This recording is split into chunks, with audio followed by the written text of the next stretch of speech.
लोकसभा चुनाव 2024 की दृष्टि से प्रदेश मुख्यालय में स्थापित इस मीडिया सेंटर में आप सबका मैं हृदय से स्वागत करता हूं। हम सब जान रहे हैं, जैसे प्रदेश अध्यक्ष जी ने भी बताया है, कि लोकतंत्र के महापर्व का शंखनाद पहले ही हो चुका है। 7 चरणों में पूरे देश के अंदर लोकसभा की 543 सीटों के लिए चुनाव संपन्न होना है।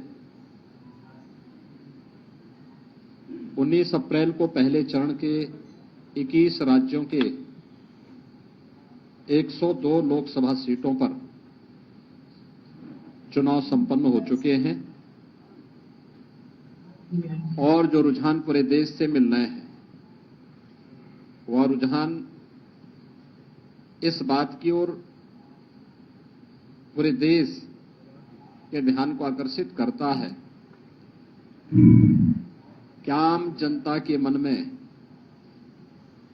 एक ही भाव है, वह उत्तर हो, दक्षिण हो, पूरब हो, पश्चिम हो, कि फिर एक बार मोदी सरकार। प्रधानमंत्री मोदी जी ने 10 वर्ष में देश के अंदर जिसकी तस्वीर को बदली है, आम जन की तकदीर को बदलने के लिए जो एक सकारात्मक पहल किए हैं, उसके प्रति जनता का सकारात्मक रुख भारतीय जनता पार्टी के पक्ष में बिना भेदभाव के समाज के हर तबके का पूरा समर्थन और आशीर्वाद भारतीय जनता पार्टी को प्राप्त हो रहा है। द्वितीय चरण के चुनाव 26 अप्रैल को होने जा रहा है और द्वितीय चरण में 13 राज्यों की 89 सीट्स पे चुनाव होने हैं, जिसमें अभी सूरत की एक सीट पर भारतीय जनता पार्टी के प्रत्याशी निर्विरोध भी एक सीट पर अभी हो चुके हैं। चुनाव इस बात की ओर ध्यान आकर्षित कर रहा है कि संभवतः पहला चुनाव देश का होगा। 18वीं लोकसभा का चुनाव है और अब तक के पहला चुनाव होगा जिसके परिणाम के बारे में पूरा देश आश्वस्त है। आश्वस्ति का भाव इस दृष्टि से, क्योंकि मोदी जी ने पिछले 10 वर्ष में देश के अंदर पॉलिटिक्स ऑफ परफॉर्मेंस पर ध्यान देकर के पूरी जवाबदेही के साथ हर एक मोर्चे पर सर्वांगीण विकास के जिन लक्ष्यों को प्राप्त करने की दिशा में प्रयास प्रारंभ किए हैं, आज देश उसका लाभ प्राप्त कर रहा है। यह हर एक क्षेत्र में वैश्विक मंच पर भारत की प्रतिष्ठा का 140 करोड़ भारतीयों के सम्मान का मामला हो, भारत की सुरक्षा को सुदृढ़ करने का हो, भारत की आंतरिक सुरक्षा, आतंकवाद, नक्सलवाद की समस्या को समाधान के लक्ष्य तक ले जाने का हो, या फिर देश के अंदर वर्ल्ड क्लास इंफ्रास्ट्रक्चर उपलब्ध करवाने का, highway, railway, metro, expressways, IIT, IIM, world class universities, 1 district 1 medical college, हर घर नल की योजना, ये सभी कार्य पूरे देश के अंदर IIIT, NIT, ये एक लंबी श्रृंखला है इनकी, जो प्रधानमंत्री मोदी जी के नेतृत्व में भारत ने पहली बार गवर्नमेंट परफॉर्मेंस के आधार पर भी कार्य कर सकती है और उस आधार पर जनता जनार्दन के बीच में जा सकती है। यह पहली बार देखने को प्राप्त हुआ है। देश के अंदर गरीब कल्याणकारी योजनाओं का लाभ भी बिना भेदभाव के 140 करोड़ लोगों को प्राप्त हो सकता हो, यह भी देश पहली बार देख रहा है। 80 करोड़ गरीबों को 4 वर्ष से लगातार राशन की सुविधा का लाभ फ्री में उपलब्ध होना, 60 करोड़ लोगों को देश के अंदर 5 लाख रुपए की स्वास्थ्य बीमा का कवर प्राप्त हो जाना, 50 करोड़ लोगों को जनधन अकाउंट खोल करके सरकार की धनराशि उन सभी लोगों तक सीधे डीबीटी के माध्यम से उपलब्ध करवाने का कार्य हो, 12 करोड़ किसानों को प्रधानमंत्री किसान सम्मान निधि का लाभ हो, या फिर 12 करोड़ घरों में शौचालय बनाने का काम हो, 10 करोड़ घरों में उज्ज्वला योजना के रसोई गैस के सिलेंडर उपलब्ध करवाने के कार्य हो, 4 करोड़ गरीबों के लिए मकान बनाने के कार्य हो, या 2.5 करोड़ गरीबों को एक बिजली के फ्री में कनेक्शन उपलब्ध करवाने के कार्य हो। पहली बार वास्तव में देखा है लोगों ने कि योजना का लाभ बिना भेदभाव के हर तबके को कैसे प्राप्त हो सकता है। जो नारा मोदी जी ने 2014 में दिया था, सबका साथ और सबका विकास का, वह जमीनी धरातल पर कैसे हकीकत में बदला है, यह भी पूरा देश देख रहा है और हर तबके के मन में इन सभी योजनाओं को लेकर के भारी उत्साह है। महत्वपूर्ण यह है कि जब हम लोकसभा चुनाव लड़ रहे हैं तो लोकसभा चुनाव के दौरान एक तरफ भारतीय जनता पार्टी ने अपना संकल्प पत्र जारी किया था और संकल्प पत्र की एक प्रति के साथ पिछली बार मैं भी आपके बीच में यहाँ पे आया था। भारतीय जनता पार्टी ने पहले चरण के मतदान के पहले अपना संकल्प पत्र जनता जनार्दन के सामने प्रस्तुत कर दिया था। कांग्रेस ने भी अपना घोषणा पत्र जारी किया है। इंडी गठबंधन के अलग अलग दल भी अपने अपने घोषणा पत्र जारी किए हैं। मित्रों, इंडी गठबंधन और खासतौर पर कांग्रेस और उनके सहयोगी दलों के जो घोषणा पत्र हैं, घोषणा पत्र के विभिन्न प्रावधानों के खतरनाक इरादों की तरफ ही ध्यान आकर्षित करने के लिए आज हम सब जनता जनार्दन का ध्यान आकर्षित करना चाहते हैं। जनता जनार्दन का ध्यान, और खासतौर पर इन मुद्दों को लेकर के एक तरफ 1970 के दशक में तत्कालीन प्रधानमंत्री श्रीमती इंदिरा गांधी जी ने देश को गरीबी हटाओ का नारा दिया था। गरीबी नहीं हट पाई क्योंकि इस प्रकार के कार्यक्रम नहीं थे। उनके 19 सूत्री 20 सूत्री कार्यक्रम बनते थे, लेकिन वे फाइलों तक कैद होकर के रह जाते थे। शासन स्तर पर अगर किसी गरीब के लिए योजना का लाभ भी देने की बात होती थी तो कमीशन खोरी की भेड़ चढ़ जाती थी। योजना का लाभ चेहरा देख करके देने की जो प्रवृत्ति कांग्रेस ने उस समय प्रदान की थी, कमोवेश वही स्थिति हम लोगों को यूपीए सरकार के सामने और विभत्स रूप में देखने को मिला। आज का जो कांग्रेस इंडी गठबंधन से जुड़े हुए सहयोगी दलों के जो घोषणा पत्र जारी हुए हैं, उस घोषणा पत्र को देख करके हम कह सकते हैं, एक तरफ अपनी गरीब कल्याणकारी योजनाओं को लेकर के प्रधानमंत्री मोदी जी ने बिना भेदभाव के देश के अंदर हर तबके के लोगों के कल्याण के लिए, उनके उत्थान के लिए कार्य किया और 10 वर्ष में 25 करोड़ गरीबों को गरीबी रेखा से उभार करके उन्हें खुशहाल जीवन जीने के लिए आगे बढ़ाने में मदद की। और दूसरी तरफ कोई भी इस प्रकार के प्रमाण कांग्रेस या उसके सहयोगी दल नहीं दे सकते कि जिन्होंने देश के अंदर सर्वाधिक समय तक शासन किया, आखिर इतने लंबे समय तक शासन करके 65 वर्षों से अधिक समय तक देश के अंदर शासन करने के बावजूद उनका पॉलिटिक्स परफॉर्मेंस पर आधारित क्यों नहीं बन पाया था? क्यों इनकी योजनाएं पिक एंड चूज की थी? चेहरा देख करके योजनाओं का लाभ देने का कार्य क्यों?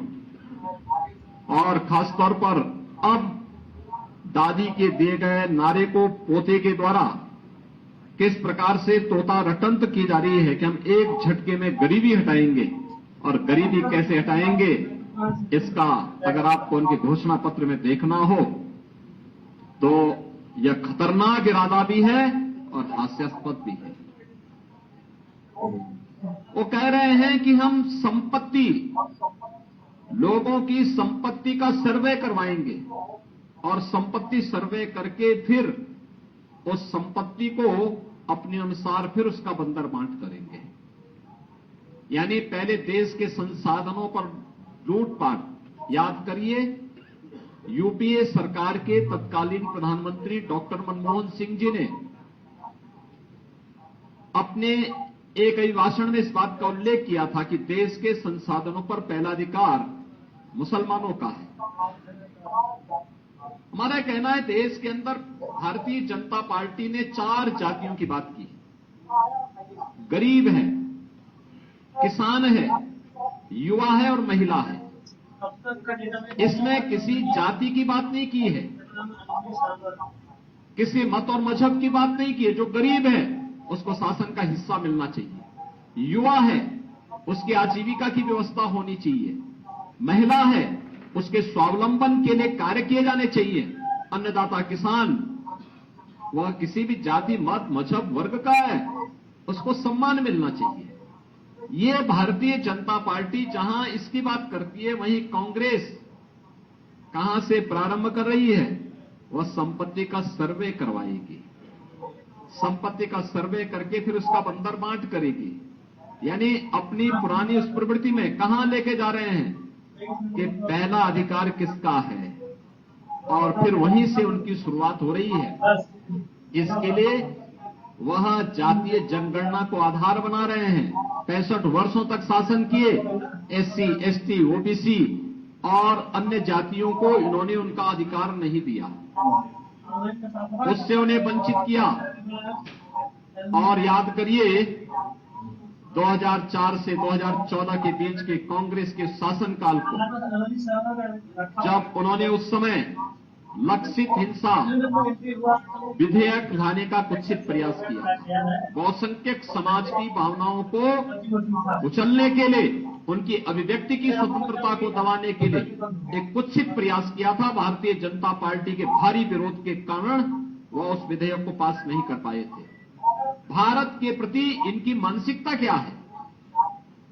और इसके बाद इन्होंने अनुसूचित जाति, अनुसूचित जनजाति और पिछड़ी जाति के हकों पर डकैती डाल करके उनके आरक्षण में भी किस प्रकार से घुसपैठ करने का प्रयास किया था। इसके लिए रंगनाथ मिश्रा, जस्टिस रंगनाथ मिश्रा, जो पहले सीजीआई थे, चीफ जस्टिस ऑफ इंडिया थे, बाद में कांग्रेस के सांसद बने, उनकी अध्यक्षता में जो कमेटी बनाई गई, उस कमेटी की सिफारिश कांग्रेस की मंशा के अनुरूप देश के अंदर लागू करने के कुत्सित प्रयास हुए थे, जिसमें एससी, एसटी और ओबीसी के आरक्षण के अधिकार को जबरन कुछ वर्ग विशेष को देने के कुत्सित प्रयास इन्होंने उस समय प्रारंभ किए थे। और फिर सच्चर कमेटी की रिपोर्ट में भी दलितों के, अनुसूचित जाति जनजाति के आरक्षण में घुसपैठ करके एक हिस्सा इसको भी मुस्लिम वर्ग को जबरन देने के कुत्सित प्रयास किए गए थे, जिसका उस समय भारी विरोध हुआ था। यानी कांग्रेस की मंशा क्या है? कांग्रेस की मंशा और इंडी गठबंधन का मंशा है अनुसूचित जाति, जनजाति और पिछड़ी जाति के अधिकारों पर डकैती डालना, और इसके लिए वे सरकार में आना चाहते हैं। इसके लिए जातीय जनगणना कराना चाहते हैं। इसके आधार पर समाज को, पहले जातीय जनगणना के आधार पर बहुसंख्यक समाज को आपस, सामाजिक ताने बाने को छिन्न भिन्न करने का प्रयास करेंगे, आपस में विभाजित करेंगे, और फिर उसके बाद उनके आरक्षण के अधिकार में जबरन उसका बंदर बांट करने का काम भी इनके द्वारा करने का प्रयास होने जा रहा है। और यह एक खतरनाक इरादा इनके द्वारा अपने इस जो है घोषणा पत्र में इनके द्वारा करने का कुत्सित प्रयास प्रारंभ हुआ है। हम सब इस बात को जानते हैं कि कांग्रेस की मंशा हमेशा सत्ता, एन केन प्रकारेण सत्ता प्राप्त करनी रही है। वे देश की कीमत पे सत्ता चाहते हैं, और देश की कीमत पर उन्हें सत्ता चाहिए। इसके लिए महिलाओं पर बर्बर अत्याचार करने वाली तालिबानी प्रवृत्ति को भारत के अंदर लागू करना चाहते हैं। यानी व्यक्तिगत कानून को कांग्रेस सत्ता में आने के बाद लागू करने की बात करती है। यानी 3 तलाक की कुप्रथा से भारतीय जनता पार्टी की मोदी जी के नेतृत्व की सरकार ने देश की आधी आबादी को इस कुप्रथा से मुक्त किया, उससे स्वतंत्रता दी। कांग्रेस उसका समर्थन करती है। यानी व्यक्तिगत कानून देश के अंदर हम कहते हैं 2 प्रधान 2 विधान 2 निशान नहीं चल सकते। इसके लिए 1953 में डॉक्टर श्यामा प्रसाद मुखर्जी जी ने अपना बलिदान दिया था। लेकिन कांग्रेस देश के अंदर व्यक्तिगत कानून लागू करिए सरिया कानून लागू करना चाहती है, तालिबानी विध्वंस का समर्थन करना चाहती है। और ये जो कांग्रेस की मंशा है या इंडी गठबंधन की मंशा है, या आधी आबादी का अपमान तो करती ही है, एक खतरनाक इरादे की ओर भी देश का ध्यान आकर्षित करती है। ये जो 2-3 कुछ ये जो महत्वपूर्ण जो देश के सुरक्षा से जुड़े हुए, देश की संप्रभुता से जुड़े हुए, आधी आबादी की गरिमा से जुड़े हुए महत्वपूर्ण मुद्दे हैं, उनमें कांग्रेस की मंशा स्पष्ट उजागर होती है कि उनका इरादा देश के प्रति अच्छा नहीं है। वे एन केन प्रकारेण अपने उस पुराने डीएनए के अनुसार फिर से कार्य करने का प्रयास कर रहे हैं, जिसके कारण 1947 में देश का विभाजन हुआ था, जिसके कारण देश लगातार आतंकवाद, उग्रवाद और अलगाववाद की चपेट में आया था, जिनके उस डीएनए के कारण देश के अंदर सभी संस्थाएं भ्रष्टाचार के आकंठ में डूबी थी। एक अविश्वास का माहौल देश के अंदर खड़ा हो गया था। कांग्रेस इस देश को फिर से उधर ही ले जाना चाहती है। और आज इसीलिए जब लोकसभा चुनाव के हम द्वितीय चरण के लिए मतदान की ओर जाना चाहते हैं, तब मैं प्रदेश और देश के मतदाताओं से अपील करना चाहूंगा कि देश यानी जीवन आपका है, सुरक्षा आपकी है, देश आपका है, वोट भी आपका है। आपका एक वोट आतंकवाद की तरफ भी, आतंकवाद के पुराने दौर को वापस ला सकता है अगर गलत दिशा में गया। और आपका एक वोट भारतीय जनता पार्टी के पक्ष में जाने का मतलब आतंकवाद को सीमा पार ही निपटाने की जो भारतीय जनता पार्टी और हमारी मंशा है, और जिस पर हम लोगों ने पूरी ईमानदारी के साथ काम किया है, भारतीय जनता पार्टी उस अभियान के साथ आगे बढ़ रही है। एक वोट जनता जनार्दन की सुरक्षा के लिए खतरा पैदा कर सकता है अगर गलत दिशा में गया, लेकिन भारतीय जनता पार्टी को प्राप्त होने वाला एक वोट वह उनकी सुरक्षा की पुख्ता व्यवस्था करता है।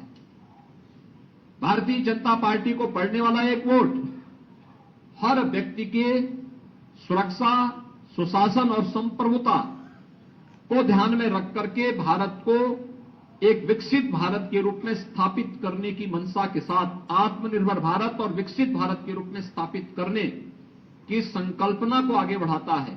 और आज इसीलिए हम लोग देश और प्रदेश के मतदाताओं से यही अपील करेंगे कि वे कांग्रेस और उनके सहयोगी दलों की विभत्स मंशा को, कुत्सित मंशा को कतई सफल न होने दें, क्योंकि यह न केवल अनुसूचित जाति, जनजाति,